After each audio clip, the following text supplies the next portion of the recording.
अयोध्या दौरे में सीएम योगी चढ़ावा चोरी पर पहली बार बोले। कहा एसआईटी जांच से दूध का दूध पानी का पानी हो जाएगा, दोषी कोई भी हो बचेगा नहीं। सीएम योगी ने कहा एसआईटी रिपोर्ट आने तक कोई बयानबाजी ना हो, राम की नगरी को बदनाम करने की कोशिश ना की जाए। नई अयोध्या विपक्ष को अच्छी नहीं लगती।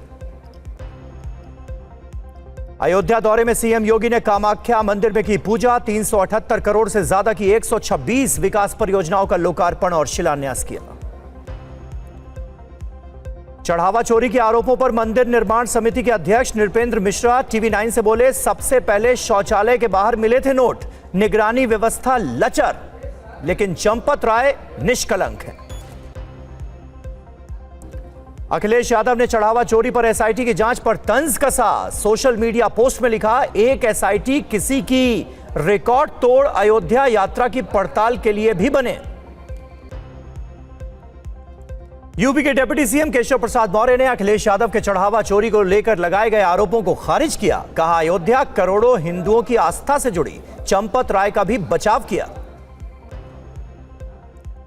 यूपी के संत कबीर नगर में बीच चौराहे पर युवक की गला रेतकर हत्या कर दी गई। नासिर नाम के शख्स के साथ 4 लोगों पर हत्या का आरोप, गिरफ्तारी के लिए पुलिस दे रही दबिश।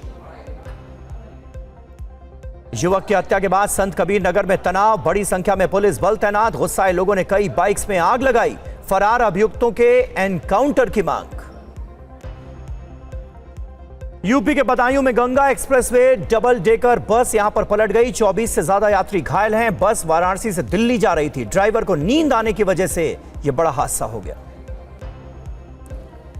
संभल में पुलिस थाने के अंदर शख्स की खुदकुशी की कोशिश, युवक ने खुद को लगाई आग, पुलिस कर्मियों ने बचाया। 2 गुटों में लड़ाई के बाद पुलिस युवक को पकड़ कर लाई थी। यूपी के हाथरस में एक घर से महिला और युवक का शव मिला, प्रेम प्रसंग का मामला बताया जा रहा है। शुरुआती जांच में यह पता चला है महिला की हत्या के बाद युवक ने फांसी लगाकर खुदकुशी कर ली। ग्रेटर नोएडा में हाईवे पर ओवरलोड ट्रक ड्राइवर की लापरवाही, आरटीओ की चेकिंग से बचने के लिए रॉन्ग साइड से दौड़ाई ट्रक, हाईवे पर बड़े बड़े पत्थर गिरा दिए, कई गाड़ियां इन पत्थरों की चपेट में आ गई।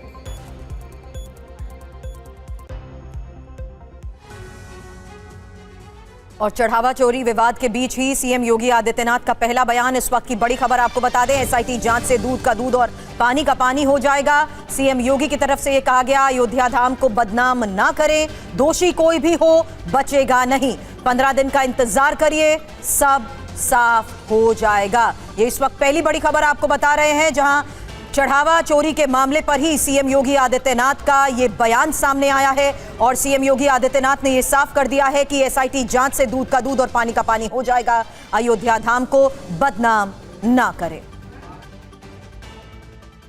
मेरी अपील होगी सभी राम भक्तों से, अयोध्या के बारे में जो समाचार पत्रों में सुनने को मिला,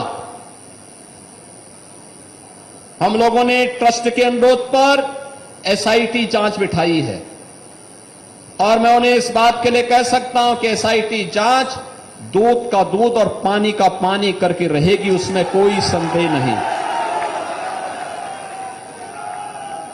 लेकिन मैं सभी से इस बारे में अनुरोध करूंगा, सभी पक्षों से कहूंगा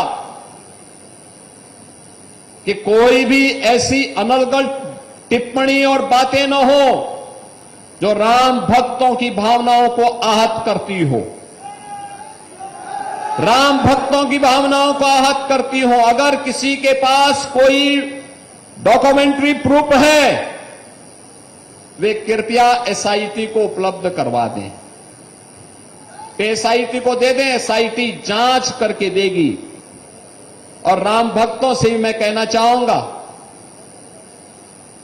राम भक्तों से मेरी विनम्र अपील होगी,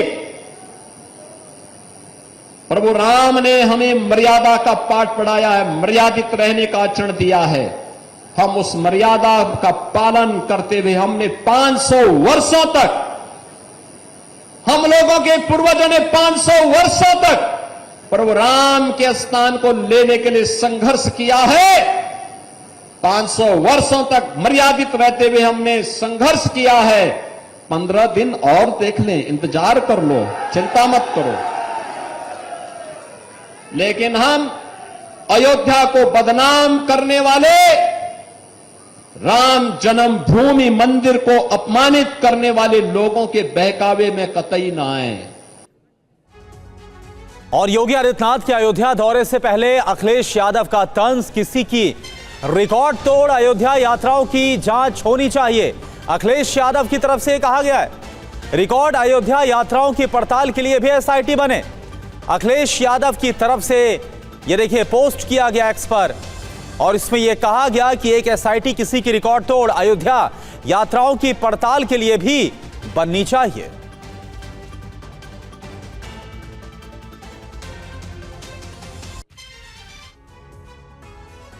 आगे बढ़ते हैं, खबर हिमाचल प्रदेश से। हिमाचल प्रदेश की राजधानी शिमला में एक बार फिर लैंडस्लाइड हुआ है। क्या हालात थे वहां पर, देखिए इस रिपोर्ट।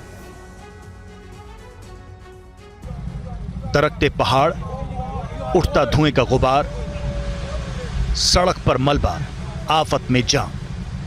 ये तस्वीरें शिमला के धल्ली संचौली बाईपास की हैं, जहां लैंडस्लाइड की वजह से सड़क दोनों तरफ से पूरी तरह से बंद हो गई। गनीमत रही कि हादसे के समय कोई गाड़ी बाईपास से गुजर नहीं रही थी, वरना बड़ा हादसा हो सकता था। देखिए कैसे पहाड़ से एक हिस्सा देखते ही देखते निकलकर सड़क के ऊपर आ गिरा, जिससे यातायात पूरी तरह से ठप हो गया।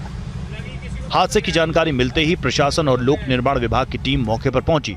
मलबा हटाने का काम चल रहा है, लेकिन इसमें अभी कुछ समय लग सकता है। पुलिस ने लोगों से वैकल्पिक रास्तों का इस्तेमाल करने की सलाह दी। प्रशासन ने लोगों से अपील की कि वो यात्रा से पहले यातायात के हालात की जानकारी ले लें।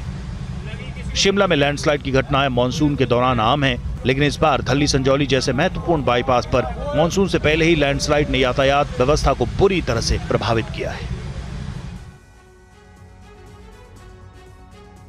और मौसम विभाग ने पश्चिम बंगाल के पहाड़ी जिलों में तेज बारिश का अलर्ट जारी किया है। क्या हैं ताजा हालात, इस रिपोर्ट में देखिए।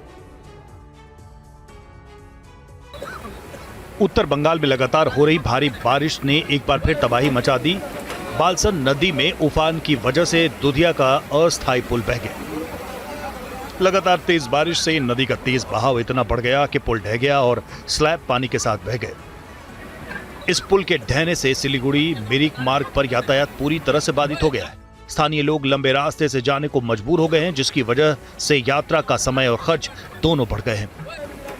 बता दें कि पिछले साल अक्टूबर में आई भीषण आपदा के दौरान स्थायी दुधिया पुल ढह गया था, जिसके बाद ही प्रशासन ने बालसन नदी पर यह अस्थायी पुल बनवाया था। महज कुछ महीने बाद ही ये पुल तेज पानी के बहाव में बह गया। लैंडस्लाइड की वजह से NH10 भी बंद है। सिलीगुड़ी और गैंगटोक के बीच सीधी यात्रा ठप हो गई। स्थानीय लोगों का आरोप है कि हर साल बारिश में यही हाल होता है। मौसम विभाग ने पूरे हफ्ते उत्तर बंगाल में तेज बारिश की चेतावनी जारी की है। कई इलाकों में भूस्खलन और नदियों में बाढ़ का खतरा मंडरा रहा है। प्रशासन ने लोगों से अनावश्यक यात्रा न करने की अपील की है। और महाराष्ट्र के पुणे से एक खौफनाक वीडियो सामने आया है, जिसमें बच्चों से भरी एक स्कूल बस हादसे का शिकार होते होते कैसे बची, इस रिपोर्ट में देखिए। ये स्कूल बस है। मौके से महज कुछ फीट ही दूरी पर जब ये घटना घटी तो हादसे के वक्त इस बस में 40 बच्चे सवार थे। बच्चों से भरी बस कुएं के किनारे फंस गई। बस में मौजूद मासूम महज मौत से कुछ ही फीट दूर थे। पास ही कई फीट गहरा एक कुआं मौजूद था। असल में ये घटना तब हुई जब स्कूल बस बच्चों को घर पहुंचाने जा रही थी। अचानक बस का संतुलन बिगड़ा और वो रास्ते के किनारे बने कुएं की तरफ खिसकने लगी। बस कुएं में गिरने ही वाली थी कि किनारे लगी पुरानी रेलिंग ने उसे रोक लिया। तस्वीरें देखिए, आधी लटकी हुई बस नजर आ रही थी। एक पल के लिए सबकी सांसें थम गई, लेकिन फिर स्थानीय नागरिकों और राहगीरों ने तुरंत रेस्क्यू ऑपरेशन शुरू किया। बस के दरवाजे खुले, एक एक करके सभी बच्चों को सुरक्षित बाहर निकाला। गनीमत रही, हादसे में किसी बच्चे या शख्स को कोई चोट नहीं आई। हालांकि बच्चे बस का संतुलन बिगड़ने से डर जरूर गए। पुलिस और स्थानीय प्रशासन ने मौके पर पहुंचकर जांच शुरू कर दी है। ड्राइवर चालक की लापरवाही या सड़क की खराब स्थिति को लेकर छानबीन की जा रही है। यूपी के ग्रेटर नोएडा के दादरी में ईस्टर्न पेरिफेरल हाईवे पर ओवरलोड ट्रक ड्राइवर ने आरटीओ से बचने के लिए सड़क पर बड़े बड़े पत्थर गिरा दिए और ट्रक को रॉन्ग साइड दौड़ा दिया। वीडियो ग्रेटर नोएडा की ईस्टर्न पेरिफेरल हाईवे का है, जहां एक ओवरलोड ट्रक ने आरटीओ की चेकिंग से बचने के लिए खतरनाक खेल खेला। आरटीओ की कार्रवाई के डर से ट्रक ड्राइवर ने अपने ट्रक को पहले रॉन्ग साइड दौड़ाया और फिर जैक की मदद से बड़े बड़े पत्थर सड़क पर गिरा दिए। अचानक सड़क पर पत्थर आ जाने से हाईवे पर अफरा तफरी मच गई और गाड़ियों की लंबी कतार लग गई। हाईवे से गुजर रही कई गाड़ियां भी इन पत्थरों की चपेट में आ गई। पत्थरों पर चढ़ने से दर्जनों गाड़ियों के टायर पंक्चर हो गए। भीषण गर्मी के बीच यात्री घंटों तक हाईवे पर फंसे रहे और लोगों को भारी परेशानी का सामना करना पड़ा।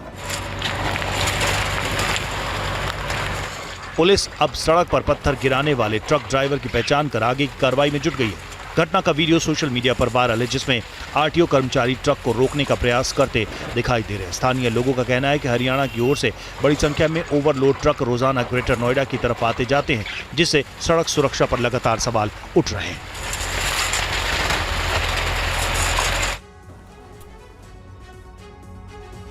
राजस्थान के उदयपुर में जिप लाइन खतरे की घंटी बन गई है। ऐसा क्या हुआ कि दो दोस्त कुछ देर तक हवा में अटके रहे? देखिए रिपोर्ट।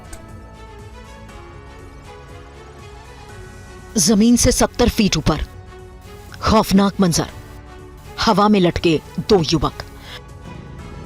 तस्वीरें राजस्थान के उदयपुर की है। एक रोमांचक जिप लाइन राइड जानलेवा बन गई।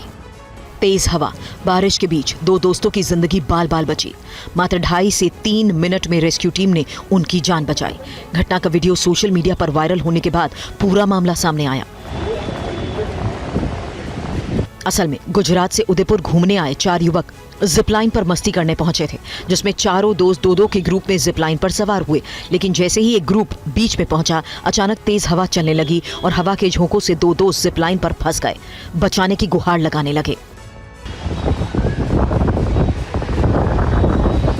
मौके पर तैनात रेस्क्यू टीम ने तुरंत एक्शन लिया। 2.5 से 3 मिनट के अंदर दोनों युवकों को सुरक्षित तरीके से नीचे उतारा। जिपलाइन 630 मीटर लंबी है, जिसे पार करने में महज 45 सेकंड लगते हैं।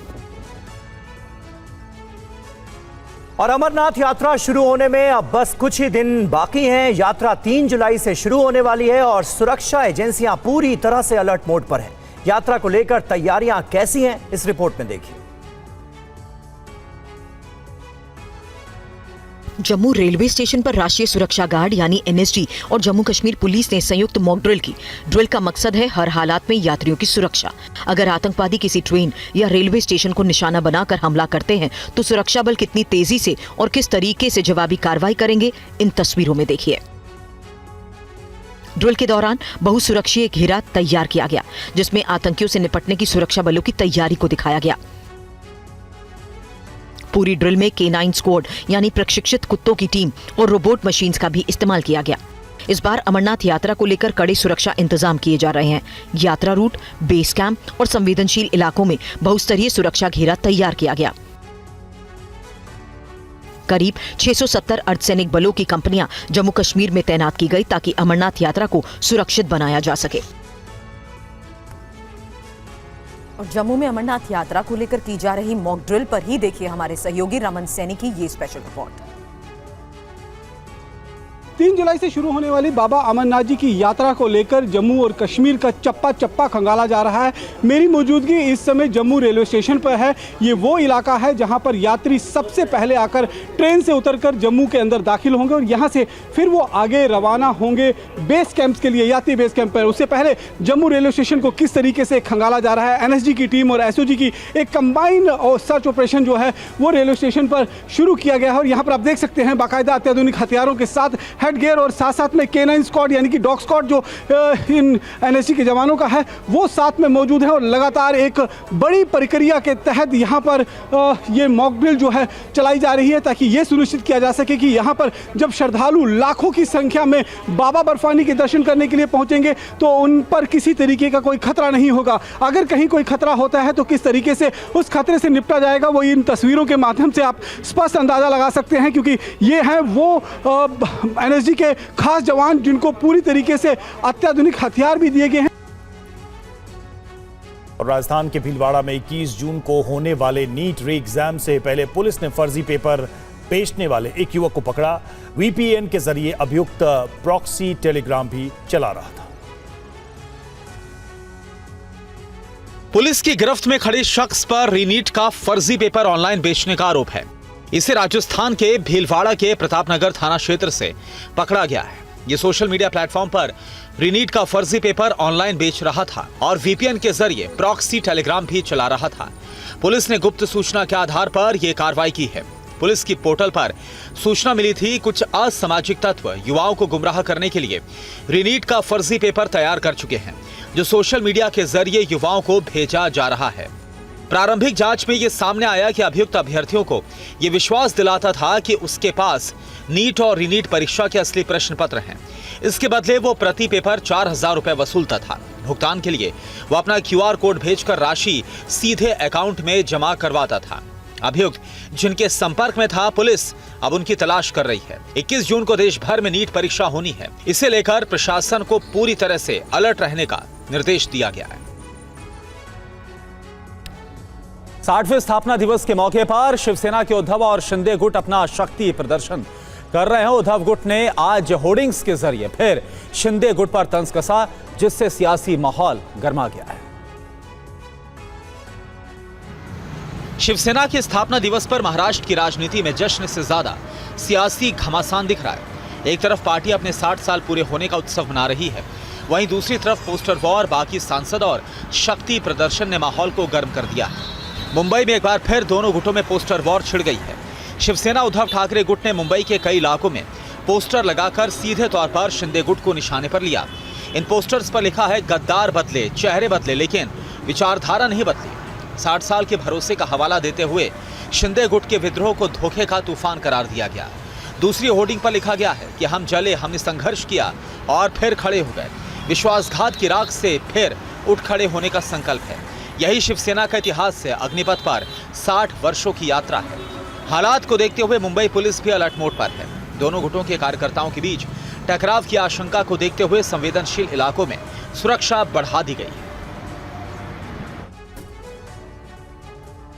और बगावत की खबरों के बीच शिवसेना उद्धव गुट के बागी सांसदों की सुरक्षा बढ़ा दी गई है। गृह मंत्रालय के निर्देश पर महाराष्ट्र पुलिस को इन सांसदों को तत्काल प्रभाव से Y+ कैटेगरी के बराबर स्थानीय सुरक्षा उपलब्ध कराने के लिए कहा गया है। देखिए हमारे संवाददाता शुभम पांडे की रिपोर्ट।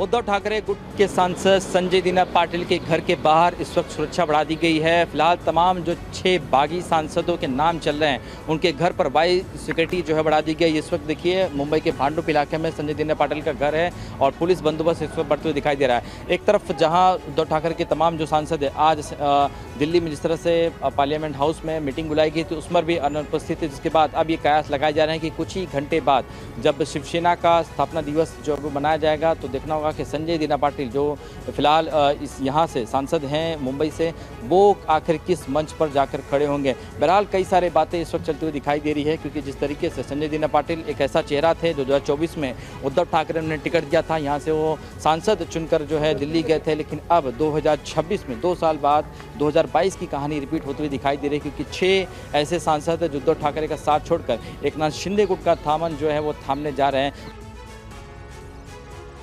मध्य प्रदेश के मुरैना में अटेंडेंट पर एक नर्स अचानक क्यों भड़क गई, इस रिपोर्ट में देखिए। सुना आपने, ये तस्वीर मुरैना के सरकारी अस्पताल की है, जहां मरीज के अटेंडेंट और नर्स के बीच शुरू हुई बहस हाथापाई पर पहुंच गई। देखते ही देखते अस्पताल में भर्ती मरीज की बॉटल चेंज करने को लेकर शुरू हुई बहस हंगामे में बदल गई। सरकारी में मतलब प्राइवेट में ले जाओ। हाँ भाई साहब, इन्होंने मेरे साथ क्या किया है? मारा है। क्यों मारा है? इनसे मैंने क्या कहा है? बोतल लगाने के लिए बोल रहे हैं। ये मैडम है, ये नाम नहीं बता रही है। हाँ, तुम्हारी गुंडागर्दी है, कुछ नहीं होगा तुम्हारा। तुम्हारी सबकी गुंडागर्दी है, नहीं होगा कुछ तुम्हारा। हैं? तुम्हारा कुछ नहीं होगा।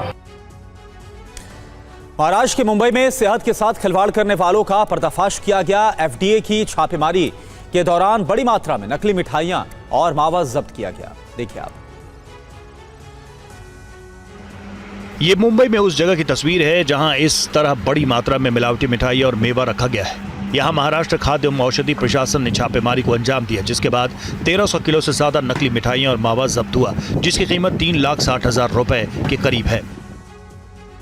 एफडीए अधिकारियों को खुफिया सूचना मिली, जिसके बाद गिरगांव में विशेष अभियान चलाया गया और फिर क्या हुआ आपके सामने है। जांच के दौरान नकली मिठाई और मावा की बरामदगी की गई। एफडीए की जांच में पाया गया कि कई उत्पादों पर जरूरी लेबलिंग से जुड़ी जानकारी भी नहीं थी और इन्हें जहां रखा गया वो बेहद गंदी जगह थी। साथ ही मावा जैसे जल्दी खराब होने वाले दुग्ध उत्पादों को तयशुदा तापमान पर सुरक्षित रखने के नियमों का भी पालन नहीं किया जा रहा था। एफडीए को आशंका है कि जब्त किए गए खाद्य पदार्थ क्वालिटी स्टैंडर्ड्स के मुताबिक नहीं है, इसलिए पूरी खेप को फिलहाल रोक दिया गया है। अब जब्त किए गए सामान की जांच के लिए उसे लैब भेज दिया गया है। रिपोर्ट आने के बाद आगे की कार्रवाई की जाएगी।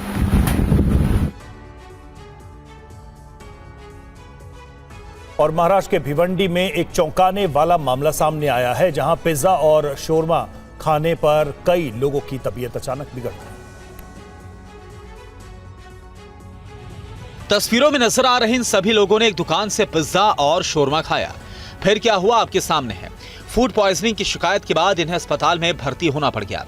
मामला महाराष्ट्र की भिवंडी की मशहूर फूड शॉप से जुड़ा हुआ है, जहां कई लोग रोजाना की तरह पिज्जा और शोरमा खाने पहुंचे, लेकिन आरोप है कि ये खाने के बाद इनकी तबीयत बिगड़ गई। कुछ घंटों बाद पेट दर्द, उल्टी जैसी शिकायत शुरू हो गई। हालात बिगड़ने पर मरीजों को भिवंडी के इंदिरा गांधी मेमोरियल अस्पताल में भर्ती कराया गया, जहां सभी का इलाज जारी है। अभी तक 10 लोगों को अस्पताल में भर्ती कराया गया है, जिसमें एक ही परिवार के 6 लोग हैं। पेट में बहुत दर्द हो रहा था, बाथरूम हो रही थी, उल्टी भी आ रही थी, फिर बाद में ज्यादा होने लगा, वीकनेस, खड़े रहने लगा। घटना की जानकारी मिलते ही स्थानीय पुलिस और संबंधित विभाग सक्रिय हो गए। अधिकारियों ने मामले की जांच शुरू कर दी। हालांकि फूड पॉइजनिंग की आधिकारिक पुष्टि मेडिकल और प्रशासनिक जांच रिपोर्ट आने के बाद ही हो पाएगी। और बिहार के बेगूसराय में निर्भया जैसी गैंग रेप की घिनौनी वारदात सामने आई है। आरोप है कि महिला के साथ दरिंदगी की गई। महिला गंभीर हालत में अस्पताल में भर्ती है। मामले में पुलिस पर भी लापरवाही बरतने के आरोप लग रहे हैं। बेगूसराय में एक महिला के साथ दरिंदगी को अंजाम दिया गया। गैंगरेप के अभियुक्तों ने उसके प्राइवेट पार्ट में गोली, पत्थर और लकड़ी डाल दी। फिलहाल पीड़ित अस्पताल में जिंदगी और मौत की जंग लड़ रही है। सदर अस्पताल के डीएस की अगुवाई में जांच की टीम का गठन किया गया है। जो अस्पताल के डीएस हैं, उनको एक बोर्ड बनाने की ये कर रही है, मैंने सहमति दी है, और कि उसका पुनः जांच करवा लें, और जैसा भी वह रिपोर्ट आवेगा उसके बाद ही हम लोग कोई यहाँ से रिपोर्ट दे पाएंगे। वहीं पुलिस अब मामले में हर संभव कार्रवाई की बात कह रही है। 11 तारीख की घटना है। रात्रि की जब ये शौच करने गई थी तो कुछ लोगों ने घात लगाकर उनके साथ दुष्कर्म किया है। 183 के बयान और अलग अलग बयान में कुल इन कभी 3 और कभी 5 कह रही हैं। तो हम लोग तो गैंगरेप लेके चल रहे हैं इन एनी केस। मामले में पुलिस पर आरोप लगा है कि वारदात की शिकायत लेकर जब पीड़ित पुलिस के पास पहुंची तो शिकायत दर्ज करने के बजाय पुलिस ने महिला और उसके परिवार को डांटकर भगा दिया था। अब लापरवाही बरतने वाले पुलिस कर्मियों के खिलाफ कार्रवाई की बात कही गई है। यूपी के संत कबीरनगर में छेड़खानी का विरोध करने पर एक युवक की धारदार हथियार से गला रेतकर हत्या कर दी गई। सनसनीखेज वारदात के बाद इलाके में तनाव फैल गया। युवक की गला रेतकर हत्या के बाद से यूपी के संत कबीरनगर में हालात तनावपूर्ण बन गए। घटना से गुस्साए ग्रामीणों ने अभियुक्त की बाइक और दुकान को फूंक दिया। खबर यह है कि कुछ दिन पहले एक शादी समारोह में मृतक आनंद की भांजी के साथ अभियुक्त नासिर ने छेड़खानी की थी, जिसका आनंद ने विरोध किया था। इसी रंजिश में धारदार हथियार से उसकी हत्या कर दी गई। पुलिस नासिर सहित 4 के खिलाफ केस दर्ज कर चुकी है। मामले की जांच हर एंगल से हो रही है। पुलिस टीमें फरार अभियुक्तों की तलाश में दबिश दे रही हैं। पीड़ित व्यक्ति है, जो उसका नाम आनंद था, वह अनुसूचित जनजाति से आता है। तो अनुसूचित जाति से आता है, तो उसमें SC ST में और अन्य 103 धाराओं में मुकदमा दर्ज किया जा रहा है। और साथ में जो बॉडी है उसको पोस्टमार्टम के लिए भिजवा दी गई है, और इसमें जल्दी अभियुक्तों की गिरफ्तारी होगी और सख्त से सख्त कार्रवाई की जाएगी। इलाके में तनाव को देखते हुए 3 जिलों की पुलिस फोर्स तैनात है। मृतक के परिजनों ने अभियुक्त के घर पर बुलडोजर कार्रवाई की भी मांग की है।